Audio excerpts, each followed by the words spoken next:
Hi everyone! So today we are reading the first half of chapter 9 in The Great Gatsby. We're almost at the end. This is the last chapter.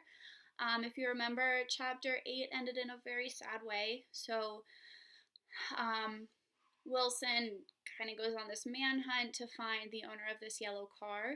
He believes that whoever owned the car not only killed his wife, but also was having the affair with her, which we know is Tom, but he doesn't know that. So when he finds out that it belongs to Gatsby, he finds him and shoots him and then shoots himself. So, such a sad ending. Now everything is going to kind of wrap up in chapter 9. After 2 years, I remember the rest of that day and that night and the next day only as an endless drill of police and photographers and newspaper men in and out of Gatsby's front door. A rope stretched across the main gate, and a policeman by it kept out the curious but little boys soon discovered that they could enter through my yard. And there were always a few of them clustered, open-mouthed about the pool. Someone with a positive manner, perhaps a detective, used the expression madman as he bent over Wilson's body that afternoon, and the adventitious authority of his voice set the key for the newspaper reports next morning. Most of those reports were a nightmare, grotesque, circumstantial, eager, and untrue. When Michaelis's testimony at the inquest brought to light Wilson's suspicions of his wife, I thought the whole tale would shortly be served up in racy pasquinade. But Catherine, who might have said anything, didn't say a word. She showed a surprising amount of character about it, too, looked at the coroner with determined eyes under that corrected brow of hers, and swore that her sister had never seen Gatsby, that her sister was completely happy with her husband, that her sister had been into no mischief whatever. She convinced herself of it and cried into her handkerchief, as if the very suggestion was more than she could endure. So Wilson was reduced to a man deranged by grief, in order that the case might remain in its simplest form, and it rested there. But all this part of it seemed remote and unessential. I found myself on Gatsby's side and alone. From the moment I telephoned news of the catastrophe to West Egg Village, every surmise about him and every practical question was referred to me. At first I was surprised and confused. Then, as he lay in his house and didn't move or breathe or speak hour upon hour, it grew upon me that I was responsible because no one else was interested. Interested, I mean, with that intense personal interest to which everyone has some vague right at the end. I called up Daisy half an hour after we found him, called her instinctively and without hesitation, but she and Tom had gone away early that afternoon and taken baggage with them.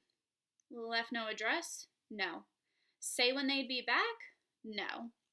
Any idea where they are? How I could reach them? I don't know. Can't say. I wanted to get somebody for him. I wanted to go into the room where he lay and reassure him. I'll get somebody for you, Gatsby. Don't worry. Just trust me and I'll get somebody for you. Meyer Wolfsheim's name wasn't in the phone book. The butler gave me his office address on Broadway and I called information, but by the time I had the number, it was long after 5 and no one answered the phone. Will you ring again? I've rung them 3 times. It's very important. Sorry, I'm afraid no one's there. I went back to the drawing room and thought for an instant that they were chance visitors, all these official people who suddenly filled it. But as they drew back the sheet and looked at Gatsby with unmoved eyes, his protest continued in my brain. Look here, old sport. You've got to get somebody for me. You've got to try hard. I can't go through this alone. Someone started to ask me questions, but I broke away and going upstairs looked hastily through the unlocked parts of his desk. He'd never told me definitely that his parents were dead, but there was nothing, only the picture of Dan Cody, a token of forgotten violence, staring down from the wall. All right, so surrounding Gatsby's death, there are all of these rumors, which, I mean, it shouldn't really be a surprise because there were so many rumors about him while he was alive. So, of course, there would be rumors about his death. So Nick is kind of dealing with all of this on his own. It says a lot because, you think of Gatsby as being so popular because of the parties that he had and the amount of people that were there, and how generous and kind he was. But when it comes to something so serious, we're not really seeing a lot of people come around, besides those who are kind of curious about it, but not really anybody who genuinely cares about Gatsby, with the exception of Nick. He tries to get in contact with Daisy, but when he calls, he finds out that they've left and took bags with them, and nobody knows where they are. Tries to get in contact with Meyer Wolfsheim, but also cannot get into contact with him. He tries to look through his room to see if he can find anything. He doesn't know for sure that his parents are dead, so he's thinking, well, maybe I can reach out to some family, but he can't find anything. The only thing he finds is the picture of Dan Cody. Next morning, I sent the butler to New York with a letter to Wolfsheim, which asked for information and urged him to come out on the next train. That request seemed superfluous when I wrote it. I was sure he'd start when he saw the newspapers, just as I was sure there'd be a wire from Daisy before noon. But neither a wire nor Mr. Wolfsheim arrived. No one arrived except more police and photographers and newspaper men. When the butler brought back Wolfsheim's answer, I began to have a feeling of defiance, of scornful solidarity between Gatsby and me against them all. Dear Mr. Carraway, this has been one of the most terrible shocks of my life. This has been one of the most terrible shocks of my life to me.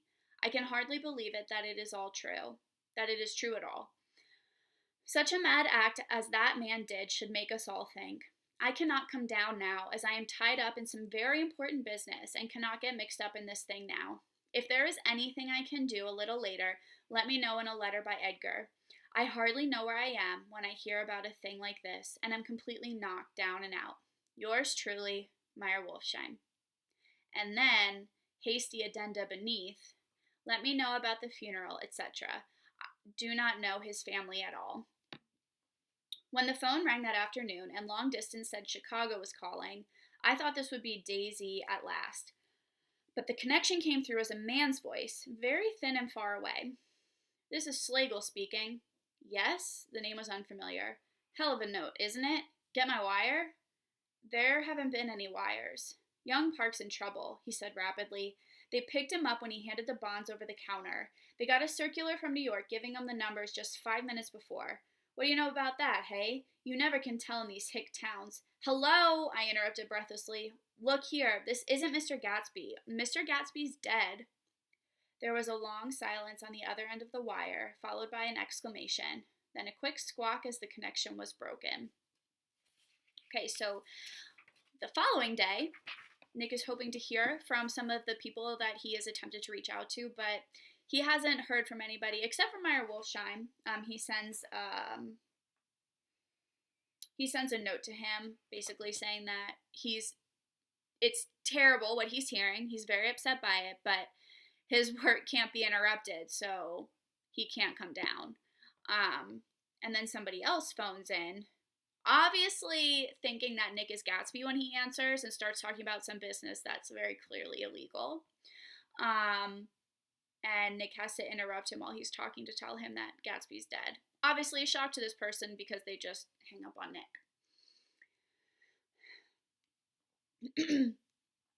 I think it was on the third day that a telegram signed Henry C. Gatz arrived from a town in Minnesota. It said only that the sender was leaving immediately and to postpone the funeral until he came. It was Gatsby's father, a solemn old man, very helpless and dismayed, bundled up in a long, cheap ulster against the warm September day. His eyes leaked continuously with excitement, and when I took the bag and umbrella from his hands, he began to pull so incessantly at his sparse gray beard that I had difficulty in getting off his coat. He was on the point of collapse, so I took him into the music room and made him sit down while I sent for something to eat. But he wouldn't eat, and the glass of milk spilled from his trembling hand. I saw it in the Chicago newspaper, he said. It was all in the Chicago newspaper. I started right away. I didn't know how to reach you. His eyes, seeing nothing, moved ceaselessly about the room. It was a madman, he said. He must have been mad. Wouldn't you like some coffee? I urged him. I don't want anything. I'm all right now, Mr. Carraway. Well, I'm all right now. Where have they got Jimmy? I took him into the drawing room where his son lay and left him there. Some little boys had come up on the steps and were looking into the hall. When I told them who had arrived, they went reluctantly away. After a little while, Mr. Gatz opened the door and came out, his mouth ajar, his face flushed slightly, his eyes leaking isolated and unpunctual tears.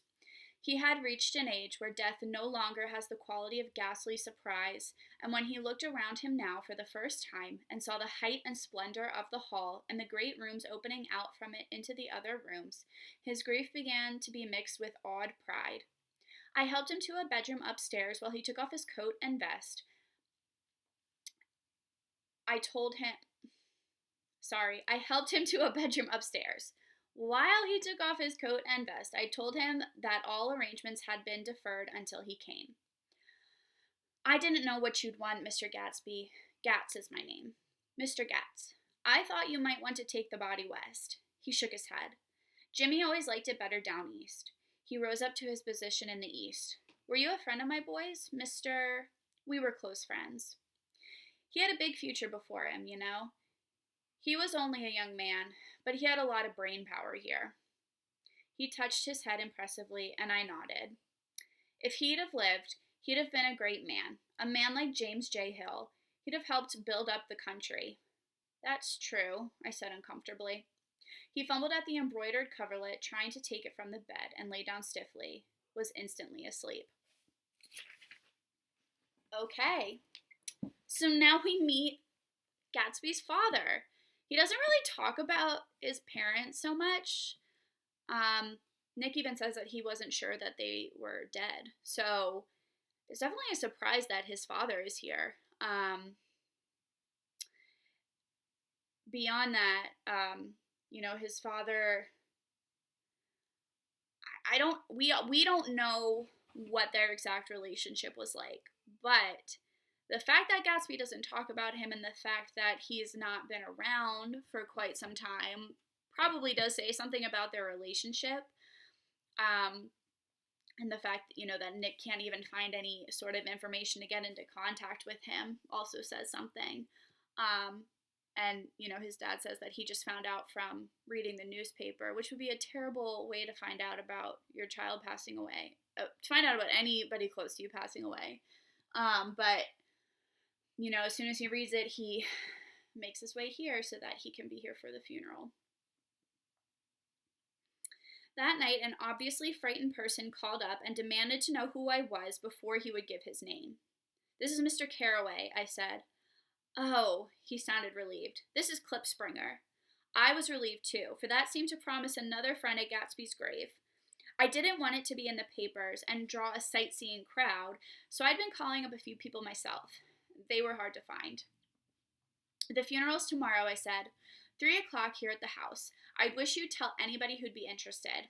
Oh, I will, he broke out hastily. Of course, I'm not likely to see anybody, but if I do. His tone made me suspicious. Of course you'll be there yourself. Well, I'll certainly try. What I called up about is... Wait a minute, I interrupted. How about saying you'll come? Well, the fact is, the truth of the matter is that I'm staying with some people up here in Greenwich, and they rather expect me to be with them tomorrow. In fact, there's a sort of picnic or something. Of course I'll do my very best to get away. I ejaculated an unrestrained, huh, and he must have heard me, for he went on nervously. What I called up about was a pair of shoes I left there. I wonder if it'd be too much trouble to have the butler send them on. You see, they're tennis shoes, and I'm sort of helpless without them. My address is care of B.F. I didn't hear the rest of his name because I hung up the receiver. After that, I felt a certain shame for Gatsby. One gentleman to whom I telephoned implied that he had got what he deserved.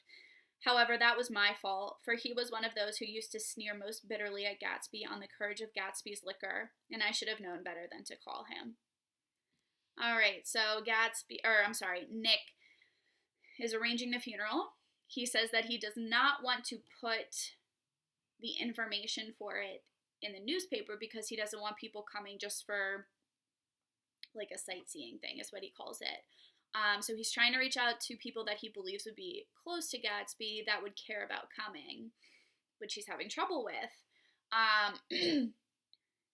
Klipspringer calls. So Gatsby's relieved because he thinks, oh, good, somebody who was close to him. Because remember, Klipspringer is known as the boarder. He's the one that always was at Gatsby's house and was staying there rent free and just, coming and going whenever he pleased. So Nick thinks, all right, he should be a shoo-in for Gatsby's funeral. But what's the reason he's calling? For shoes. And he doesn't know if he'll be able to make it to the funeral. Doesn't really seem that upset about Gatsby dying in the first place. So it really says a lot about the people that Gatsby surrounded himself with. We're stopping there today on page 169, and we will continue tomorrow with the rest of chapter 9. Hope you enjoy. Let me know if you have questions.